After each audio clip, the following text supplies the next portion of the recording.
शिव बाबा निराकार, निर्भय और निर्वैर है। तो बाबा कहते हैं जैसे गुण बाप में होते हैं वैसे बच्चों में भी होते हैं।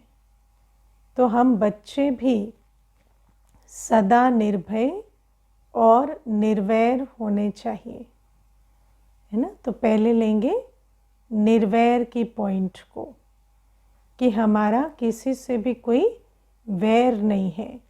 वैर माना दुश्मनी, है ना।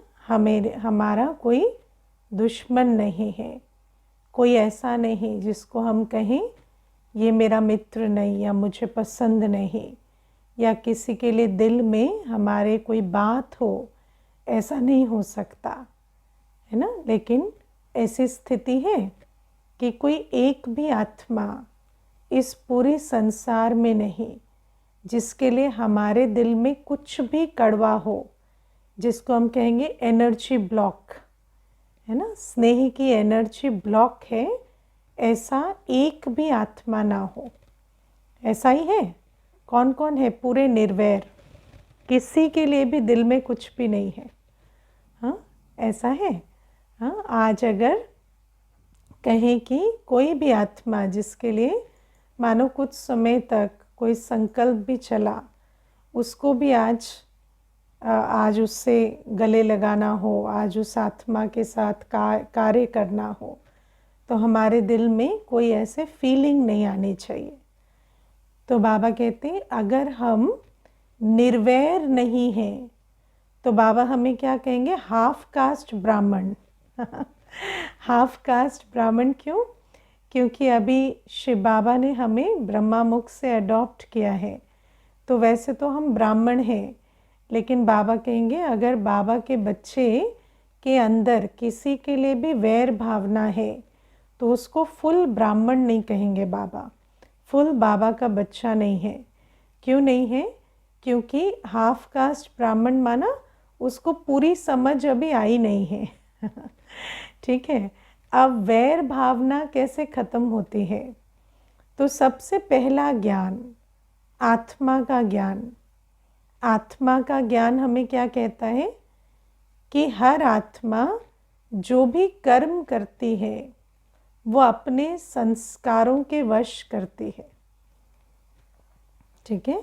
जो भी आत्मा जो कर्म करती है, चाहे वो किसी को कड़वा बोलती है, कुछ भी करती है ना, किसी का कुछ छीन लेते, कुछ भी करते, लेकिन वो आत्मा अपने संस्कारों के वश वो कर्म कर रही है। वो आत्मा आपको नुकसान पहुंचाने के लिए नहीं कर रही, वो अपने संस्कारों से मजबूर है। है ना। तो मजबूर से वैर नहीं रखते, मजबूर पर रहम करते हैं, है ना। तो कोई भी आत्मा जो अपने ही वश में नहीं है, जो ऐसी चॉइसेस ले रहे हैं कि ऐसे सोच क्रिएट करें, ऐसे शब्द बोलें, ऐसे कर्म करें जिससे किसी और का नुकसान हो, तो वो आत्मा कितनी कमज़ोर है ना। और अगर कोई कमज़ोर है तो फिर उससे हम दुश्मनी नहीं रखते, उस आत्मा के प्रति हमारे को रहम आता है कि ये तो अपना कल्याण ही नहीं कर पा रहे हैं। तो बाबा हमें कहते हैं सबसे पहले हमें, जैसे दुनिया में एक बहुत अच्छा लाइट शब्द यूज़ करते हैं, डोंट टेक इट पर्सनली, है ना। आप पर्सनल मत लो। पर्सनल मत लो मतलब आप ये नहीं सोचो ये आपके बारे में है, ये उस आत्मा के बारे में है ना। क्योंकि उसकी spiritual health, mental health, physical health उसका साथ नहीं दे रही है ना। जिस आत्मा की spiritual health, mental health, spirit और फिजिकल हेल्थ उसका साथ नहीं देती, उस आत्मा से ऐसे कर्म होते हैं। और अगर कोई अनहेल्दी है, बीमार है, तो फिर उस पर हम रहम करते हैं। जैसे छोटी सी बात देखो, मानो किसी की फिजिकल हेल्थ ठीक नहीं है, किसी की फिज़िकल हेल्थ ठीक नहीं है और नर्स उसका ध्यान रख रही है और वो नर्स को बहुत उल्टी सुल्टी बातें भी बोलता है, तो नर्स उस पर नाराज़ होती है क्या? नहीं, उसको पता है बीमार है, चिड़चिड़ा हो गया है।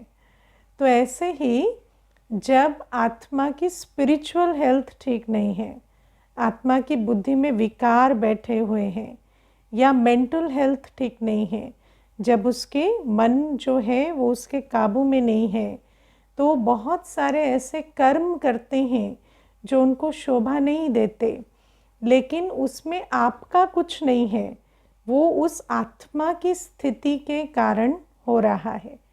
और मैं समझती हूँ कि संस्कार की बात तो दूसरी है। आज अगर आप इवन मेंटल हेल्थ को भी समझें तो मेजॉरिटी आत्माएं जो हैं वो कुछ ना कुछ मेंटल हेल्थ इश्यूज से गुज़र रही हैं, है ना।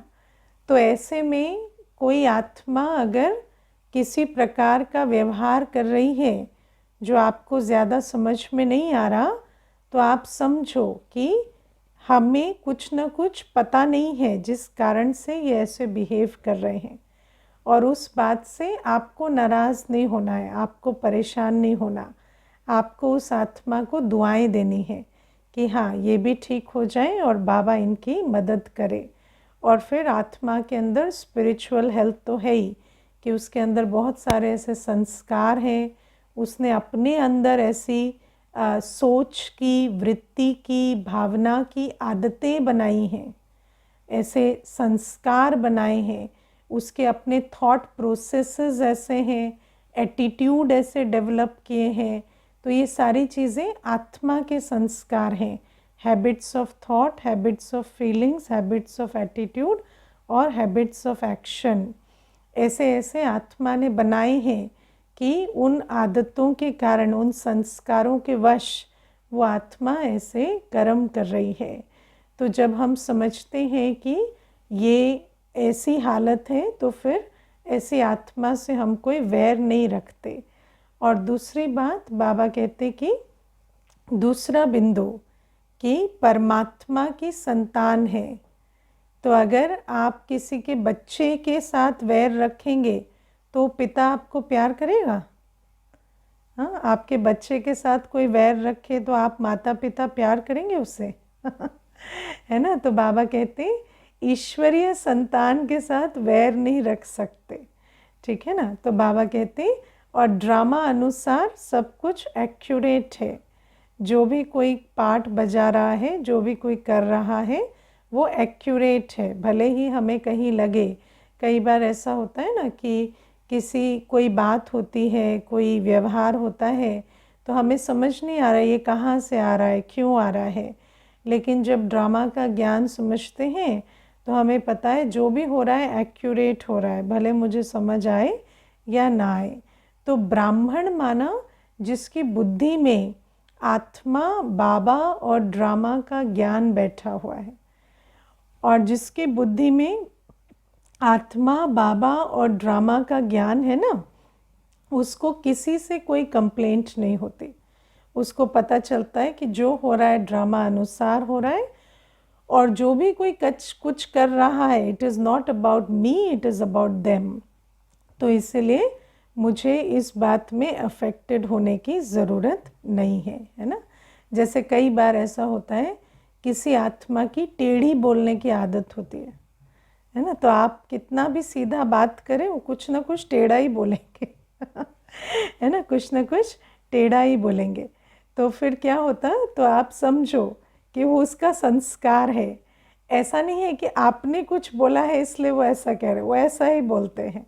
तो उनका जो संस्कार है उसका बोझ आप मत उठाओ, उसके संस्कार का बोझ, उसके संस्कार से जो आपको फीलिंग्स आ रही हैं उसका बोझ आप मत उठाओ। आप अपनी फीलिंग्स को एड्रेस करो कि ये फीलिंग्स, और फील करना आपका संस्कार है, तो आप उसका ध्यान रखो, है ना। आप अगर फीलिंग में आ रहे हैं, आप दुखी हो रहे हैं, तो उस संस्कार का आप ध्यान रखो। तो बाबा कहते हैं इस प्रकार से हमें निर्वैर बनना है। और बाबा दूसरी बात बहुत अच्छी कहते कि हम कल्याणकारी बाप के बच्चे हैं, है ना। हमें दूसरों का कल्याण करना है। और अगर हमारे अंदर किसी के लिए वैर होता है, आपने कभी ट्राई किया है किसी के लिए दिल में कोई बात रखकर बाबा से योग लगाना? हाँ, किसी के लिए अगर मन में कोई बात चल रही है और फिर आप बाबा से योग लगाने बैठे हैं, तो योग किससे लगता है? उस आत्मा से है ना। बार बार उसी की बात, उसी का व्यवहार, उसी का चेहरा वो सामने सामने आता जाता है। तो आप सोचो कि ऐसा क्या वैर है जो बाबा से ही बुद्धि योग टूट गया है।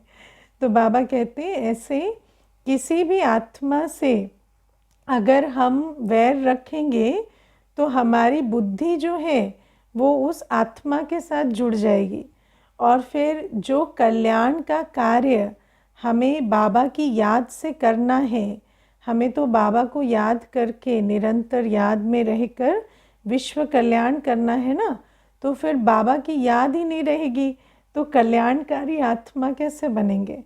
तो इसीलिए बाबा कहते हैं कि किसी के लिए हमें वैर नहीं रखना है, और इस वैर को आपको अपने अंदर प्रोसेस करके ख़त्म करना होता है कि वो जो आत्मा है वो परवश है और ड्रामा एक्यूरेट है और ईश्वरीय संतान है, मुझे किसी के साथ कुछ भावना नहीं रखनी है।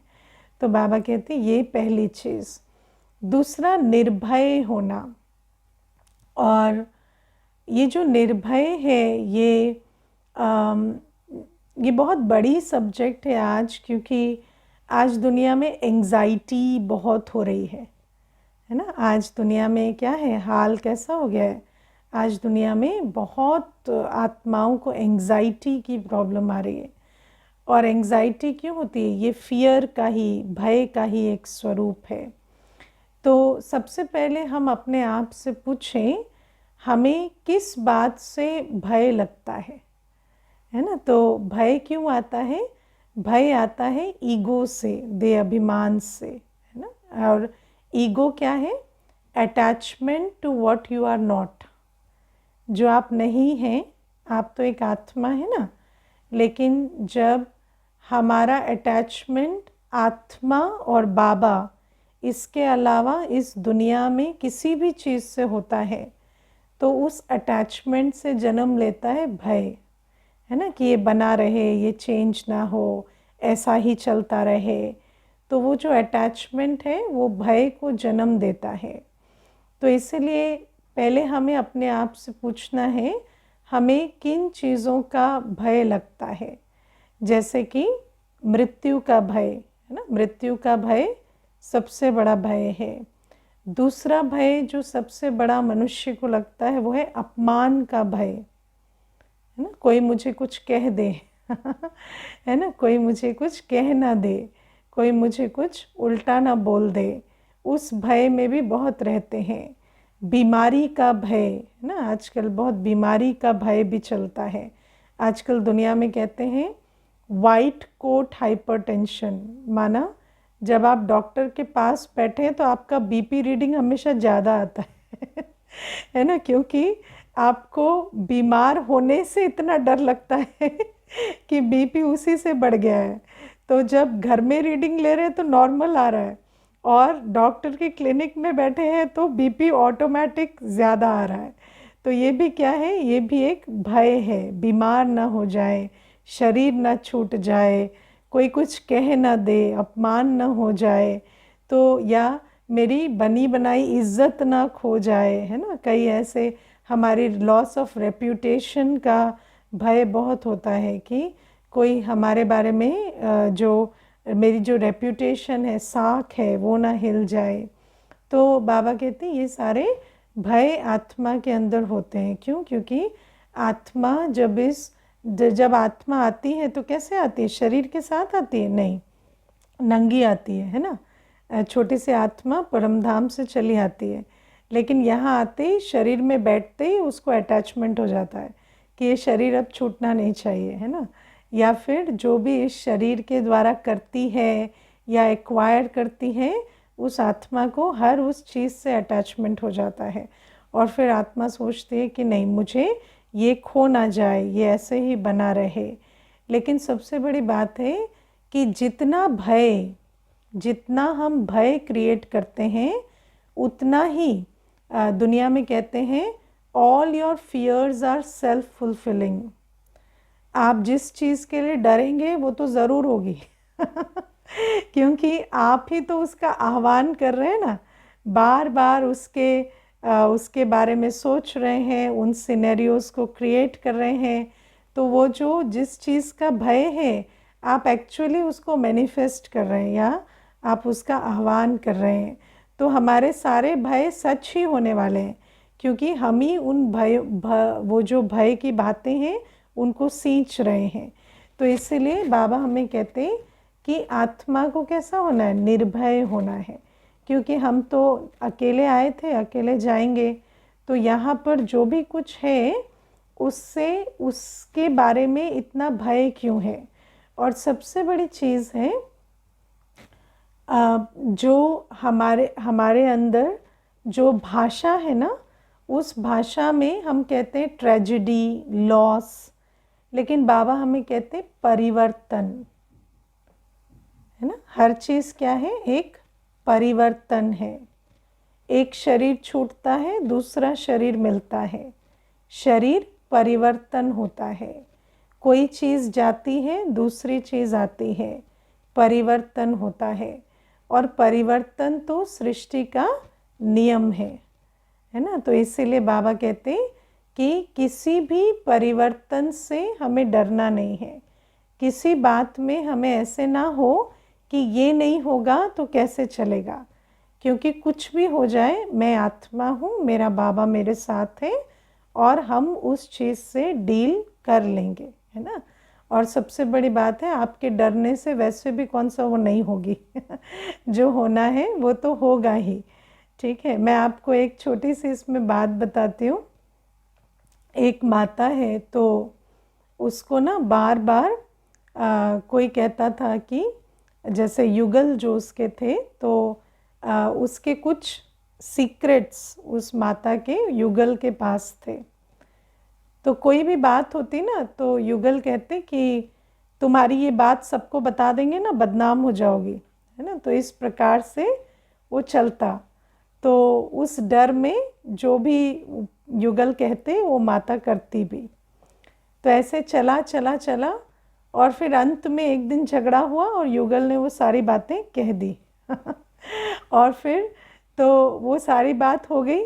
उसके बाद माता सेंटर आई तो मुझे कहती कि बहुत रिलीव्ड फील हो रहा है, पता नहीं क्यों कहती क्योंकि आज ठीक है, मतलब सबको पता चल गया और थोड़ा मैंने फेस भी किया, किसी ने कोई कमेंट मारा, किसी ने कुछ कहा, लेकिन वो जो बात छुपी हुई थी उस कारण से मैंने इतने साल जितना सफ़र किया उससे बहुत कम आज सफ़र किया तो वो कहती कि मुझे लगता है कि हम अपने फियर से ज़्यादा सफ़र करते हैं, अपनी रियलिटी से नहीं करते, है ना। लेकिन क्या है, माता तब तक ज्ञान में चल चुकी थी, 3-4 साल उसको हो गए थे। तो फिर उसको अंदर आया कि अच्छा this is better than that. तो अब आप सोचो कि हम ये जो इतनी लॉस ऑफ रेप्यूटेशन के लिए इतना डरते हैं, लेकिन जो भी बात है सो है। और अगर वो बात सामने भी आती है तो आप उसको फेस कर लेंगे, इसमें इतनी बड़ी क्या बात है ना। अगर कोई बात किसी ने कह भी दी है तो आप उसको फेस करेंगे, उस सिचुएशन को आगे जो है उस सिचुएशन से आगे जाएंगे। तो बाबा कहते इसीलिए डरने की कोई बात नहीं है। कोई आपको ब्लैकमेल करे, कोई आपको कुछ करे तो उसमें डरना नहीं है। मुझे देखो, मैं आपको बहुत छोटी छोटी बातें बताती हूँ। जैसे एक कन्या है, उसकी शादी नहीं हो रही थी, तो शादी नहीं हो रही थी तो हर कोई कहता तुम्हारा क्या होगा, तुम्हारा क्या होगा।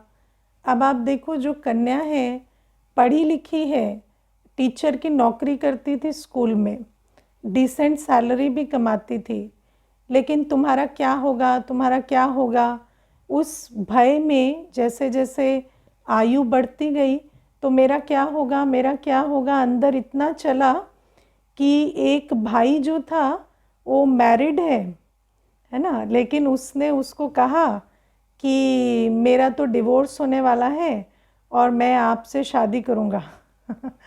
तो उसने क्या किया, झूठे कागज़ पे दिखा दिए, है ना, और झूठे कागज़ दिखा के उसको शादी के लिए बेला फुसला भी लिया। और उसके बाद उस कन्या को का बहुत शोषण भी हुआ। और उस शोषण के बाद उस भाई ने क्या किया कि इसकी नौकरी छुड़वा दी, इसको पैसे देने लगा। तो इसकी जितनी भी क्वालिटीज़ थी ना, जो भी ये कर सकती थी, अपनी जो सेल्फ कॉन्फिडेंस जहाँ से भी आता था, वो सारी चीज़ें धीरे धीरे उसने छुड़वा दी। और ऐसी इसकी हालत हो गई कि वो जैसे कहे वैसे ये चले, है ना। और धीरे धीरे इसको पता भी चल गया कि उसका कोई डिवोर्स नहीं होने वाला है, वो तो बहुत अच्छे से सेटल्ड है। लेकिन फिर भी ये अपनी जो कर्म की गति उसमें ऐसी फंसी हुई है कि अभी भी ये अपने मन को भी नहीं संभाल पा रही, अपनी जीवन को भी ट्रैक पे नहीं ला पा रही। तो ये सारा क्या है, छोटा सा भय, कल क्या होगा, कल क्या होगा, है ना। अब ये भय भी हम लोग मनुष्य मनुष्य के मन में डालता है ना। अब ये भय किसने डाला, माता पिता ने डाला, कोई बाहर से थोड़ी आया डालने के लिए। माता पिता ही बच्चों को कहते रहते हैं शादी नहीं हुई तो कल क्या होगा, नौकरी नहीं हुई तो कल क्या होगा। अरे नौकरी नहीं होगी तो मर जाएंगे क्या, शादी नहीं होगी तो मर जाएंगे क्या, कुछ नहीं होगा, मर भी जाएंगे तो क्या हो जाएगा। तो लेकिन ये जो भय है ये कितना बड़ा रोग है ये हम समझ नहीं पाते। और जब भय आता है ना तो विवेक काम नहीं करता, भय आता है तो बुद्धि पैरालाइज हो जाती है और आत्मा को उस भय में कुछ भी दिखाई नहीं देता। उसको समझ ही नहीं आता कि जो कदम हम उठा रहे हैं वो मेरे भय को एड्रेस नहीं करेगा, वो भय का कदम मेरे भय की बातों को और मल्टीप्लाई करेगा। मैं और ही जाकर गर्त में गिर जाऊंगा, मैं और ही मुसीबत में पड़ जाऊंगा। ये बात समझ में नहीं आती। भय का कोई भी कदम कभी भी आपको सल्यूशन नहीं देता। आप जो भी कदम भय से उठाते हैं वो आपको और ही बुरी परिस्थितियों में ढकेल देता है, क्योंकि बुद्धि काम नहीं कर रही होती है। तो बाबा हमें कहते हैं कि इतना भय किस चीज़ का है। और बाबा हमें कहते हैं ये जो लॉस ऑफ रेप्यूटेशन का भी भय है या कल भविष्य का भय। तो बाबा कहते भविष्य का भय तुम्हें सताता है तो अपने आप को बताओ हम ईश्वरीय संतान हैं, हमारा संगम युग भी बहुत अच्छा बीतेगा, बाबा के साथ रहेंगे और बाबा हमें सतयुग में भी बहुत अच्छा 21 जन्मों का वर्षा देकर जाएंगे। तो हमारा भविष्य का भय हमें कभी नहीं होना चाहिए। भविष्य का भय, कई बार ऐसा होता है कि हम इतने अटैच हो जाते हैं कि इस आत्मा के कारण मेरी जीवन चल रही है ना। आप ये नहीं समझ पाते कि आप अपने भाग्य का खा रहे हैं या आप बाबा की जो बाबा आपके साथ है उस कारण से आपकी जीवन चल रही है। हम किसी मनुष्य आत्मा के ऊपर इतना निर्भर हो जाते हैं कि हमें लगता है कि ये हमें खिला रहे हैं, ये हमें पाल रहे हैं, या इनके बिना हमारा क्या होगा। लेकिन बाबा हमें कहते हैं कि हर आत्मा अपना भाग्य लेकर आती है, हर आत्मा अपने भाग्य का खाती है ना। तो इसमें भी भय कभी नहीं रखना है कि ये नहीं रहे या ये नाराज़ हो गए या ये इनकी बात हमने नहीं मानी और कल ये हमारा साथ ना दें तो हम किस प्रकार चलेंगे। क्योंकि कई बार कोई आत्मा ऐसी होती है जो हमारे को बार बार ये मैसेज देती है या अन्य लोग भी मैसेज देते हैं कि इनके बिना आपका क्या होगा, है ना। और हम उस आत्मा के चंगुल में इतना फंस जाते हैं कि फिर वो जो भी कहते हैं अच्छा बुरा, क्योंकि भय में आ गए ना तो बुद्धि और काम नहीं कर रही है, फिर वो जो भी कहेंगे हम करते जाएंगे, है ना। एक माता है, उसके युगल ने उसको डिवोर्स भी दे दिया, है ना। और डिवोर्स देकर भी उस माता को अपने साथ रखता है। सोचो, है ना। पहले तो उसको है ना, पूरा डिमोट कर दिया। और फिर वो साथ में रख कर भी उनसे वो सारा उनका काम कर रही है, सब कर रही है। क्यों? क्योंकि माता को पता ही नहीं है कि मैं अकेले सरवाइव भी कर सकती हूँ। तो आप सोचो कि मनुष्य आत्मा कैसे कैसे भय में रहती है। मनुष्य आत्मा ये भी नहीं जानती कि मैं एक आत्मा हूँ, मेरे 2 हाथ 2 पाँव हैं, शरीर है, शक्ति है, सर्वशक्तिवान शिव बाबा की मैं संतान हूँ। ऐसा क्या भय है जो हम ऐसी जीवन जिए जहाँ पर हम सोचते हैं कि एक आत्मा हमारा सब कुछ कर रही है, लेकिन उस आत्मा को तो बेसिक, है ना, मनुष्य का सम्मान रखना भी नहीं आता। तो बाबा कहते हैं ये जो सारी चीज़ें हैं ये हमें समझ कर चलना है कि किसी के बिना कोई मरता नहीं है, कोई किसी का अपमान नहीं कर सकता, कोई किसी से कुछ छीन नहीं सकता। ये जो मैं आत्मा हूँ ना, मेरा ना कोई मृत्यु होती है, ना कोई मेरी इज्जत छीन सकता है, ना कोई मुझे अपमानित कर सकता है, ना कोई मेरा भाग्य छीन सकता है। इन बातों को हमें समझना होता है, क्योंकि कई बार क्या होता है, व्यक्ति भी माफिया की तरह बिहेव करता है ना। पहले आपको ऐसा फील कराता है कि हमारे कारण ही आप जी रहे हो, चल रहे हो, खा रहे हो, पी रहे हो, और फिर वो उसी पावर को मिसयूज़ करने की कोशिश करता है। तो ये सारे भय में भी हमें नहीं रहना है। विवेक शक्ति को हमेशा जागृत रखना है। जो बात श्रीमत प्रमाण नहीं है, जो बात सत्य नहीं है, जो कर्म नहीं करना चाहिए, उस कर्म को नहीं करना है, चाहे कुछ भी हो जाए। और अगर उसमें कोई भय आता है तो उस भय से डील करना है। वो कर्म कर देना उस भय से डील करना नहीं होता, लेकिन वो कर्म जो मुझे नहीं करना चाहिए वो मैं ना करूं, और उस भय को मैं एड्रेस करूं कि नहीं, मेरे साथ बाबा बैठा है, मेरा कुछ भी बुरा नहीं हो सकता, है ना।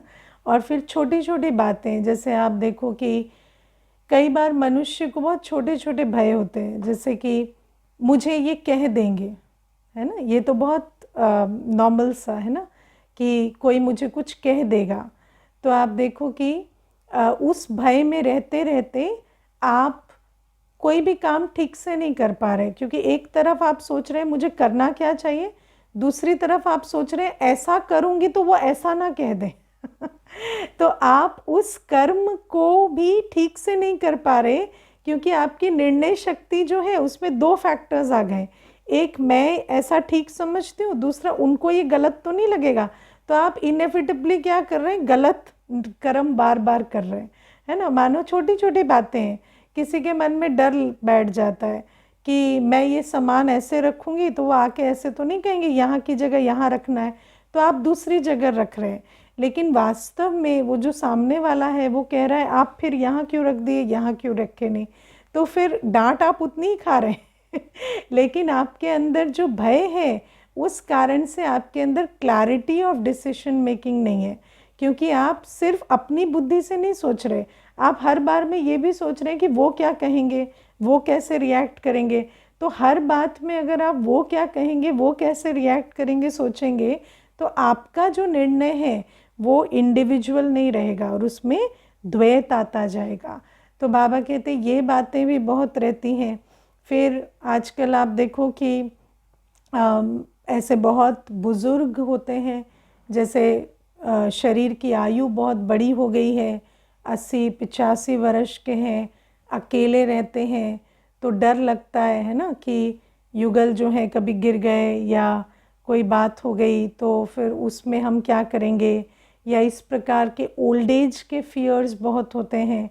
तो बाबा कहते उसमें भी हमें बाबा का हाथ और साथ रख कर चलना होता है कि बाबा मेरे साथ है, और जो भी उस समय पर अप्रोप्रिएट होगा वो मदद बाबा हमें देंगे, और हम अंतमते सोगति को पाएंगे। शरीर भी छूटेगा तो भी क्या हो गया, तो भी हम दूसरे शरीर में जाएंगे। मुझे एक माता कहती थी कि मेरी जो सास है वो रात को सीढ़ियों से उतरते हुए, है ना, रात को नींद मतलब वॉशरूम या किसी के लिए सीढ़ियों से उतरते हुए गिरकर, और सीढ़ियों पर ही, है ना, उनका शरीर छूट गया। तो कहती तब से मेरे अंदर भय बैठ गया।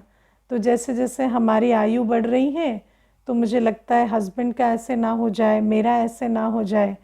तो मैंने उनको कहा सास का शरीर छूट भी गया तो क्या हो गया फिर तो आपने, है ना, जाकर उनका अंतिम संस्कार किया। बेड पे शरीर छोड़ती या सीढ़ियों पे छोड़ी, उससे क्या हो गया? आप किस शारीरिक अवस्था में शरीर छोड़ते हैं, कब शरीर छोड़ते हैं, ये बड़ी बात नहीं है। आप किस आंतरिक स्थिति में शरीर छोड़ते हैं वो बड़ी बात है। और अगर आप ऐसे डरते रहेंगे तो जो अंत की स्थिति होगी वो कैसी होगी? अच्छी तो नहीं होगी।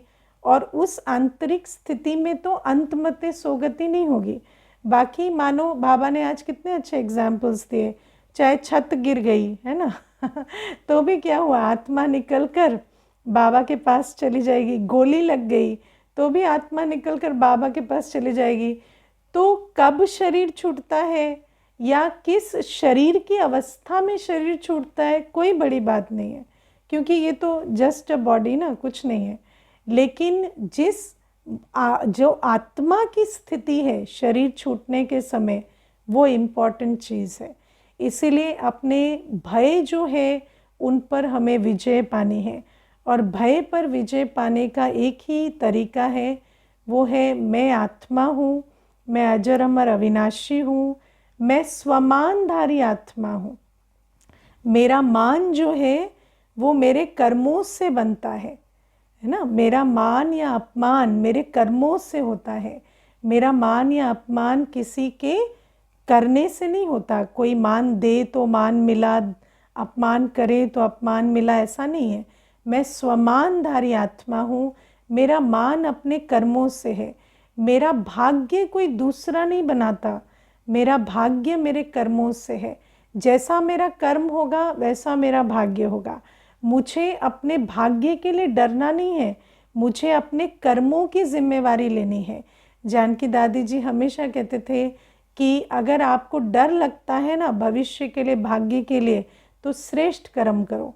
जिसको श्रेष्ठ कर्म की पूंजी होती है उसको कभी डर नहीं लगता। और सबसे बड़ी बात है, शिव बाबा सर्वशक्तिवान मेरा सदा का साथी है। तो मुझे किसी भी बात में डरने की बात नहीं है, क्योंकि बाबा ने मुझे हमेशा बताया है कि तुम जहाँ भी रहेंगे मेरे साथ रहेंगे, जिस भी घड़ी में रहेंगे मेरे साथ रहेंगे। बाबा कहते शरीर भी छूटेगा तो मैं साथ लेके जाऊँगा ना। तो तुम इस बात की चिंता क्यों करते हो कि मैं अकेला रहूँगा या मुझे मदद नहीं मिलेगी, है ना। बाबा कहते हैं अगर कोई देहधारी होगा भी, आज तो मनुष्य की ऐसी हालत है, देखो कई लोग कहते हैं हम अकेले रहते हैं, अकेले रहते हैं। आप 4 बच्चों के साथ भी रहेंगे ना तो बच्चे तो ईयरफोन ठूस के कान में और बैठे हैं, और यहाँ चिल्ला चिल्ला के शरीर भी छूट गया ना तो बच्चा सुनने वाला नहीं है। और बच्चे तो अपना प्राइवेसी प्राइवेसी करके कमरा बंद करके एसी चला के मस्त सो रहे हैं, टीवी वीडियो चला के। तो यहाँ आपको वैसे भी देखने वाला कोई नहीं है। तो इसीलिए जो सबका साथी है, सच्चा साथी है, वो तो एक बाबा ही है। इसीलिए इन बातों में नहीं जाना है कि मेरे साथ नहीं है, हम अकेले रहते हैं, हमारे को ये खतरा है।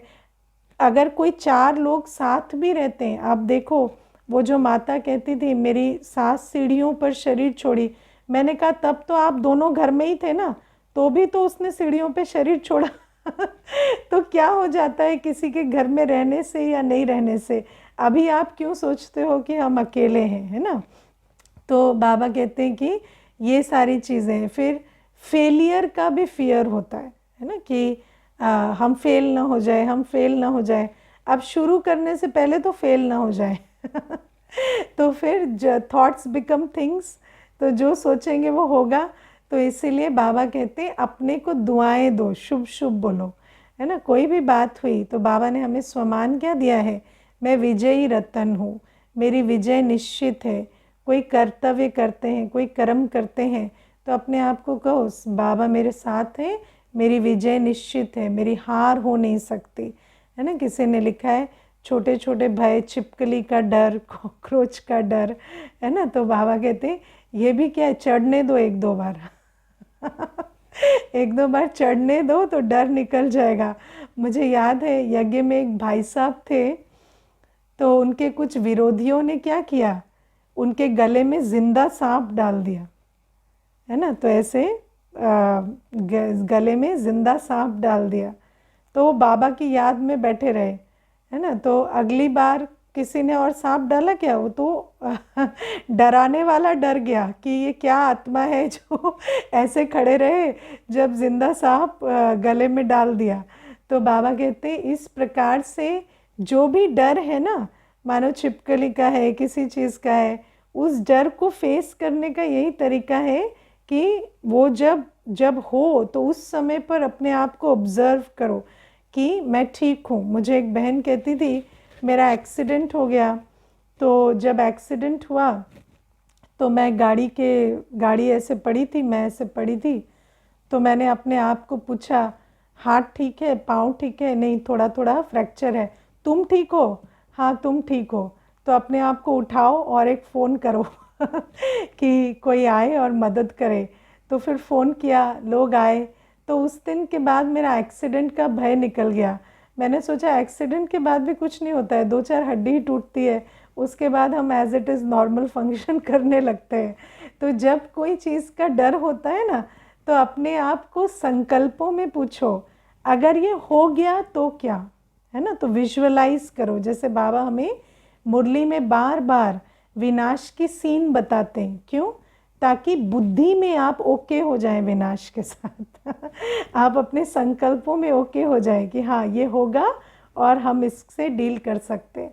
और मानो कोई बात हो जाती है तो उस समय अपने आप को पूछो क्या चला गया, कुछ हुआ, अभी भी तो ठीक है, अभी भी चल रहे हैं। तो इस प्रकार से फेस करने से वो डर निकल जाते। अच्छा, ओम शांति।